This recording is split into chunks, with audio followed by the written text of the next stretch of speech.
একটা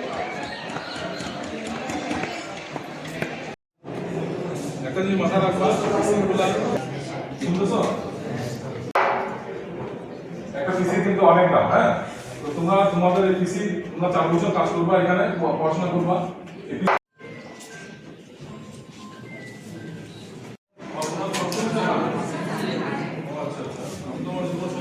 মাইক আনতে বলবো? হ্যাঁ, মাইক আনতে বলবো? আমার মাইক আনতে বলবো। আচ্ছা, আমি আপনার কথা বলতে থাকি, হ্যাঁ?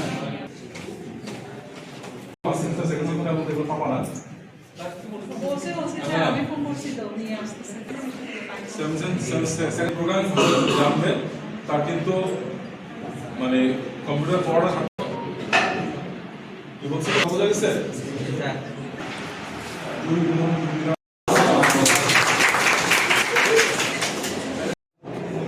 একটা জিনিস মাথা রাখবা, শুনতেছ? শুনতে গেল না, হ্যাঁ? তাহলে কিন্তু বেশি ক্ষতি হবে। সুতরাং তাড়াহুড়া থাকুক, দেরি থাকুক কেন, একটা পিসি কিন্তু অনেক কাজ।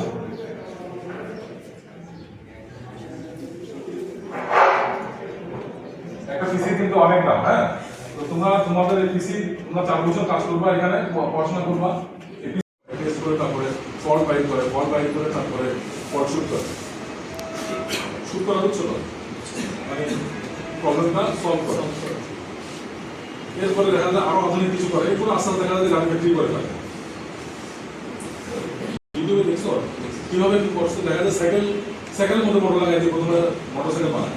গাড়ি কিন্তু আগে আসছে সাইকেলের মধ্যে যোগটা হয়ে যাবে, সেটা কিন্তু কঠিন হয়ে যাবে। তোমাকে আগে আমাদের বাস্তব হচ্ছে যে লেখাপড়ার সাথে সাথে প্র্যাকটিক্যাল কাজগুলো আমরা বাইরে থেকে শিখতে হবে। বুঝতে পারছো? যদি কেউ দেখা যায় যে বিকাল টাইমটা আমি গ্যারেজে কাজ করবো, আমাদের এটাকে মাথায় কোনোদিন তোমরা মাথায় আনবে না যে আমি অমুক ফ্যামিলির ছেলে, আমি আমার বাবা ওর টাকা পয়সা আছে, আমি ছেলেমেয়েদের সাথে আমি কাজ করবো কেন, এটা কোনোদিন মাথায় আনবা না। মাথায় আনলে যানবাহনের উপর এই যানবাহন এখন একটা আপনার এমন একটা রেটে আসছে স্যার, এটা মানে অল অ্যাভারেজ বাংলাদেশের জনগণের জন্য না। আমি অটোমোবাইলসের উপর ইঞ্জিনিয়ারিং করে ওই পর্যন্ত নিয়ে যেতে চাই একটি ক্লাসের যানবাহন, যেটি একদম সবার কাছে থাকবে, সব সুবিধা সবাই সুবিধা হবে, কম টাকা দিয়ে নিতে পারবে, বিভিন্নভাবে যাতায়াত করতে পারবে, ওইরকম একটি যানবাহন তৈরি হতে চাও। জি স্যার।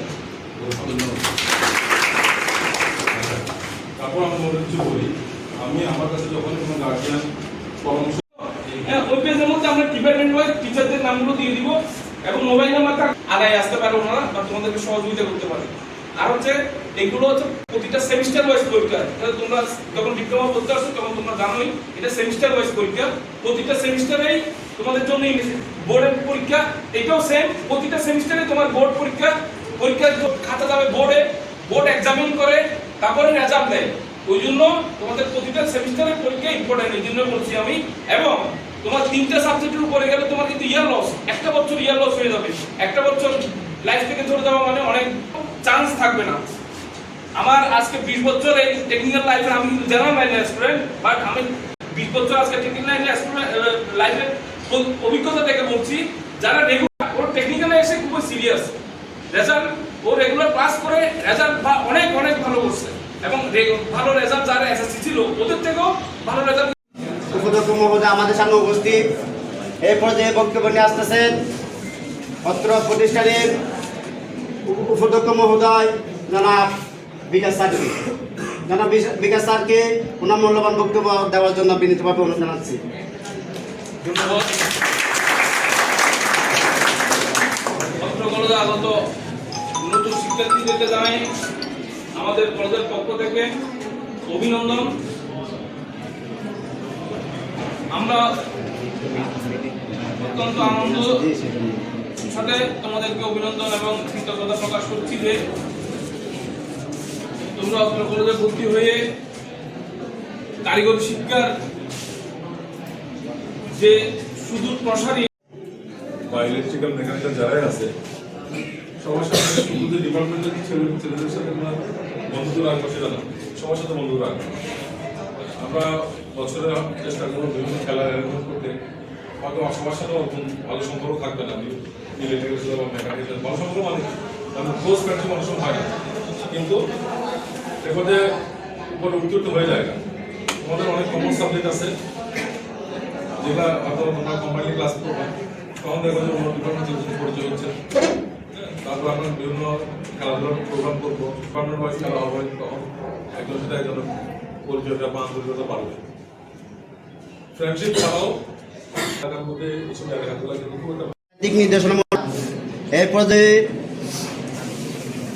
বক্তব্য নিয়ে আসছেন অত্র কলেজের অফ করে দিলা, এটা কিন্তু ডিসিপ্লিন ক্ষতি হয়।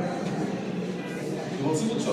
তো সুতরাং এগুলো খেয়াল রাখবো যে যদি একটা পিসি নষ্ট হয় এটা তোমার কলেজ জন্য করবে। এটা তো অল্প দাম জিনিস না যে আমি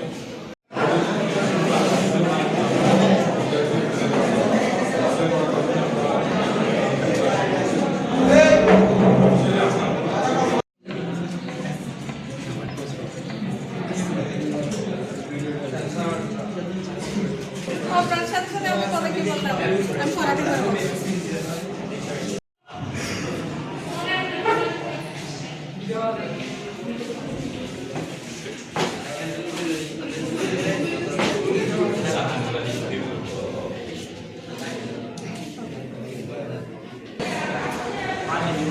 তোমার বই এক করো না, বইটা তাই করছি কেন?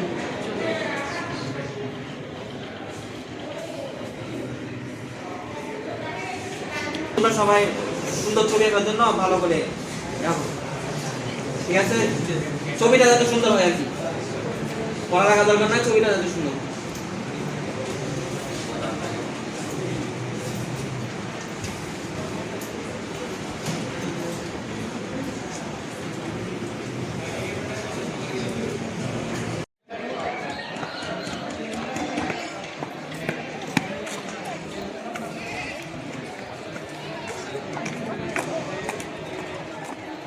থাকি যখন ফুটাবে তখন ফুটাইলাম। মামা এদিকে এদিকে কই না, এদিকে যাবো।